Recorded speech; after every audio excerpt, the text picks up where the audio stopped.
Ouais, juste avant, j'ai sorti une vidéo sur le truc des 10%, de dire ouais, le top 10%, donc 10% de la population est comme ça, et les 90% le sont pas. Mais c'est pareil, c'est aussi tellement simpliste, en fait c'est tellement orienté sur un seul sujet, le sujet des 10%, que c'est souvent trompeur à assimiler dans la pensée, parce qu'on va faire des biais de raisonnement.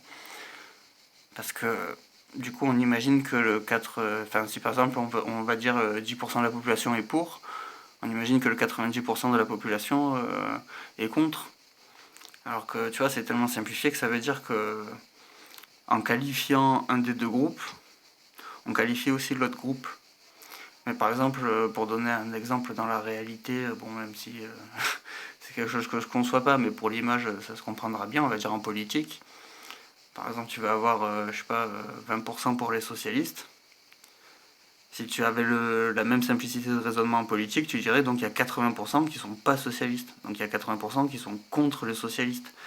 Mais en fait, il n'y a pas un groupe de 80% qui est contre les socialistes.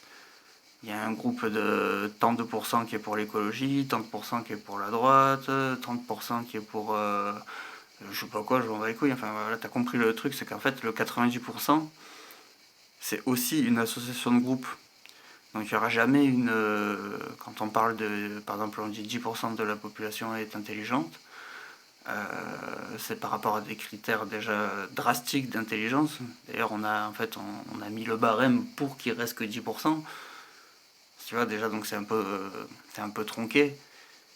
Donc on peut facilement avoir un raisonnement biaisé par rapport à ça. Et ça ne veut pas dire que 90% du reste de la population n'est pas intelligent. Ça veut dire qu'il y a 90% sur 90% de la population, en fait, c'est plusieurs groupes.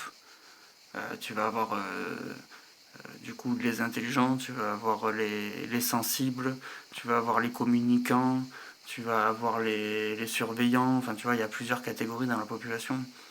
Et en fait,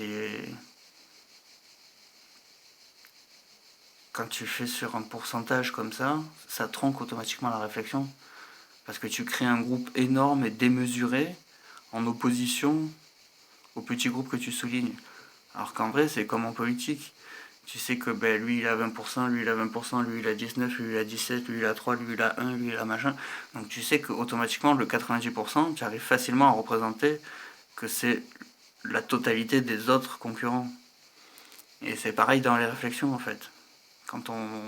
Le 90% qu'on exclut, en fait, il n'y a jamais un groupe de 90%. En fait, c'est tous les autres groupes condensés en une métaphore d'un seul groupe titré par la négation du petit groupe qui est nommé. Et je sais plus si ça s'appelle un sophisme ou un. En tout cas, c'est pourri, quoi. C'est pas une bonne façon de réfléchir parce que automatiquement, sans une certaine compréhension du côté imparfait de cette façon de réfléchir, on va en tirer des conclusions aberrantes. Voilà, c'était pour préciser. Salut.